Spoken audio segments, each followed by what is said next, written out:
Ano nga ba ang mga pagkain at inumin na dapat ninyong iwasan kung kayo ay buntis? Ang mga ito ay pwedeng may daladalang mga chemicals, parasite, bacteria, virus na pwedeng makaapekto sa inyong pagbubuntis at sa inyong baby. Pinakaimportante ang pag-iingat sa first 3 months ng pagbubuntis kung saan nabubuo o nagde-develop pa lang ang mga organs ni baby. Isa-isahin nga natin ang mga ito. Sa mga isda, iwasan ang deep sea fish.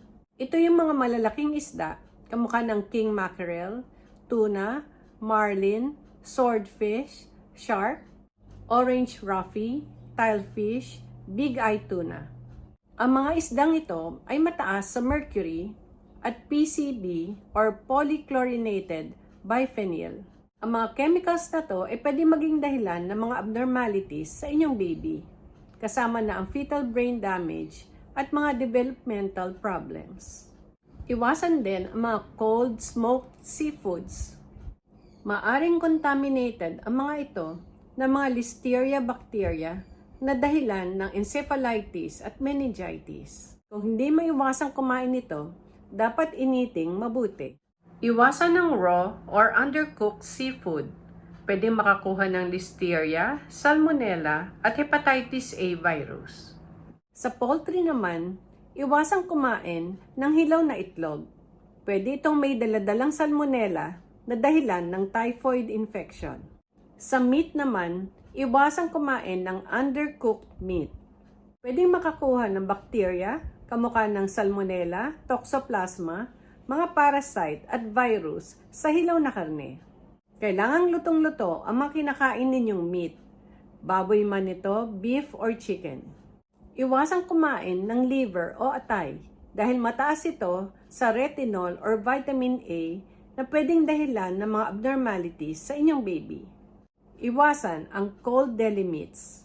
Pwedeng may dala itong Listeria bacteria na dahilan ng miscarriage, premature delivery, stillbirth, or death sa inyong baby. Iwasan din ang pate dahil pwede itong magdala ng Listeria bacteria. Iwasan ang mga soft cheese na gawa sa unpasteurized milk. Kasama na dyan ang brie, camembert, feta, blue cheese, at queso fresco. Pwedeng contaminated din ito ng mga Listeria bacteria. Ang mga cheese na galing sa pasteurized milk, kamukha ng cream cheese at cottage cheese, ay safe naman. Sa mga prutas naman, ito ay dapat huhugasang mabuti at iwasan ang pre-packaged or pre-cut na mga prutas. Iwasan ang hilaw na papaya na mataas sa latex at papain na pwedeng dahilan ng paninigas ng matres.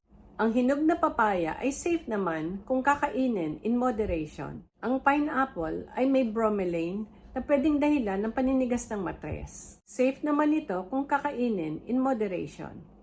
Ang lahat ng gulay ay pwede namang kainin. Ang importante lang ay hugasan itong mabuti at lutuin itong mabuti.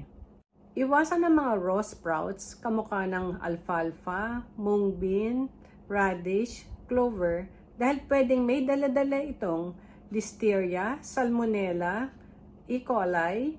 Sa mga inumin naman, iwasan ang caffeine na more than 200 mg per day. May caffeine ang coffee, tea, cocoa, soda, at energy drinks.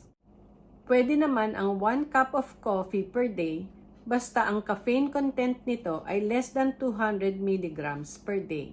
Ang sobrang caffeine ay pwedeng dahilan ng IUGR o intrauterine growth retardation. Ang pinakabawal sa lahat pag ikaw ay buntis ay ang alak o alcohol. Maging ito man ay beer, wine o liquor. Walang proven na safe amount ang alcohol sa buntis. Pwede itong maging dahilan ng kunan, premature birth, fetal alcohol spectrum disorder, physical, behavioral at intellectual disabilities.